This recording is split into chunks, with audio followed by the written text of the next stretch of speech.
ব্রাহ্মণবাড়িয়ার নবীনগর উপজেলার স্বনামধন্য শিক্ষা প্রতিষ্ঠান লাউল ফতেপুর ব্যারিস্টার জাকির আহমদ কলেজের উদ্যোগে মহান স্বাধীনতা দিবস উদযাপন উপলক্ষে আলোচনা সভা ও দোয়া মাহফিল অনুষ্ঠিত হয়েছে।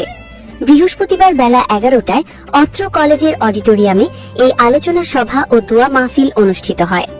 কলেজের অধ্যক্ষ মোহাম্মদ ইকবাল হোসেনের সভাপতিত্বে অনুষ্ঠিত আলোচনা সভা ও দোয়া মাহফিলে প্রধান অতিথি হিসেবে উপস্থিত ছিলেন বিশিষ্ট সমাজসেবক ও শিক্ষানুরাগী মিজানুর রহমান মজনু সরকার।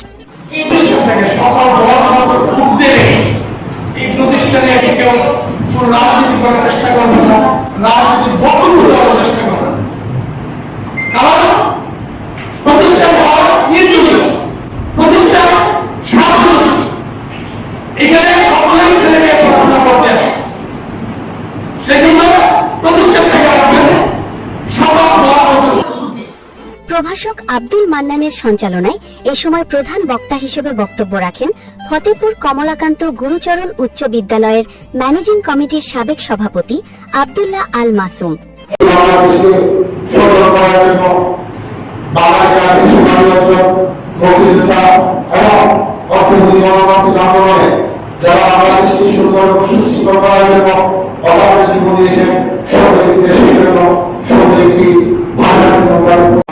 বিশেষ অতিথি হিসেবে উপস্থিত ছিলেন সমাজসেবক আবুল কাশেম মুকাদ্দস, আবুল কালাম আজাদ ও জাহাঙ্গীর আলম, সাবেক কৃতি ফুটবলার ফরহাদ হোসেন, সমাজসেবক শাহ আলম সরকার, মোখলেসুর রহমান মেম্বার, সাবেক ইউপি সদস্য ফিরোজ মিয়া, জহিরুল ইসলাম জজ, আজিজুল হক আশিক, সৌদি আরব প্রবাসী মাসুম খন্দকার ও আনোয়ার হোসেন পিন্টু সহ আরো অনেকে।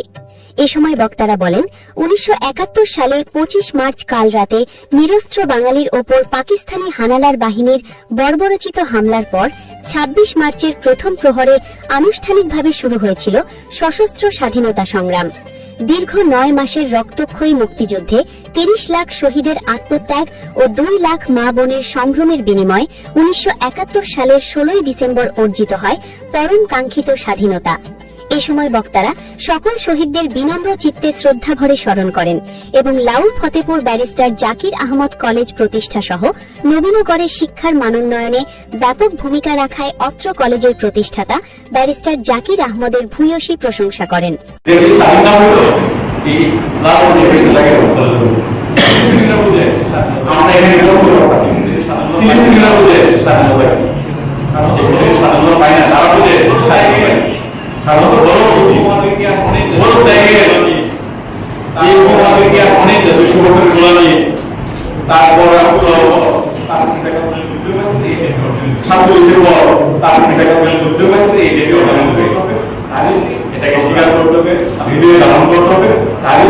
আলোচনার পূর্বে সকল শহীদদের রুহের মাগফিরাত কামনায় এবং দেশ ও জাতি সহ অত্র কলেজের উত্তরোত্তর সাফল্য কামনা করে দোয়া মোনাজাত পরিচালনা করেন প্রভাষক মেহেদী হাসান।